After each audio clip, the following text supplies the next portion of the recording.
Seja muito bem-vindo, esse é meu Coração Saudável, meu nome é Bruno Colontoni, cardiologista, e eu quero conversar um pouquinho com vocês hoje sobre causas de sopro nos adultos. É interessante que a gente faz os vídeos a partir das perguntas que eu vejo no consultório. Essa semana fizeram essa pergunta, eu falei, isso dá um vídeo, porque a gente tem vídeos sobre sopro, mas é muito focado mais explicar o que é sopro. Então, se você quer entender o que é sopro, nós já temos um vídeo, pode procurar no nosso canal. Aliás, o primeirão, tá lá no primeirão vídeo, é o que é sopro.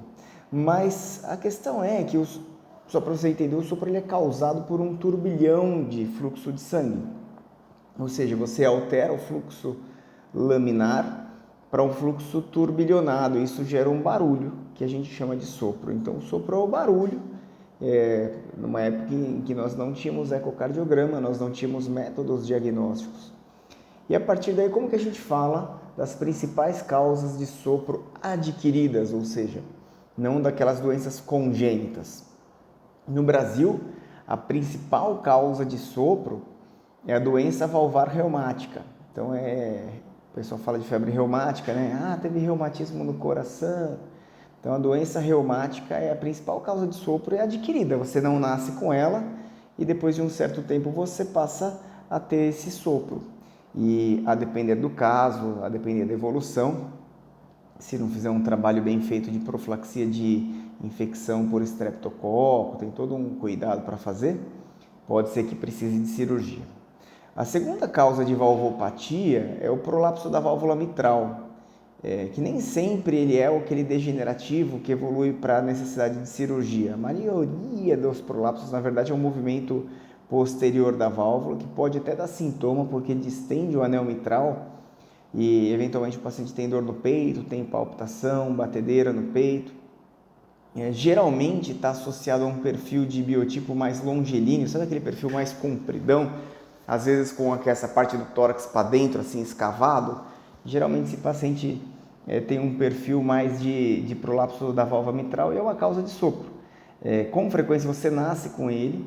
Se a gente perceber, eu tenho dúvida ainda se isso se decorre de uma mudança de critério diagnóstico, mas a gente tem a impressão que aqueles prolapsos muito leves, aqueles movimentos posteriores da válvula mitral leves, eles vão melhorando ao longo da vida.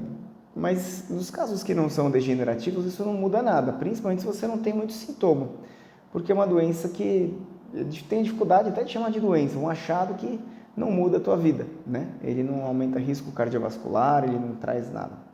Então essas duas causas são as principais, mas é importante a gente entender, e aí é só por uma questão mais de curiosidade, que assim, existem outras causas de sopro que são adquiridas que são mais graves, em especial o sopro pós-infarto, que aí pode ser perfuração do coração ou disfunção de músculo papilar.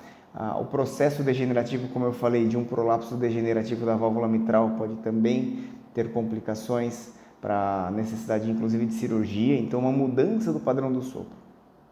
O que eu quero tranquilizar vocês, e porque tem muita pergunta assim vindo, é assim, tudo que é leve, pessoal, parece bobagem, parece até uma piada, mas não é.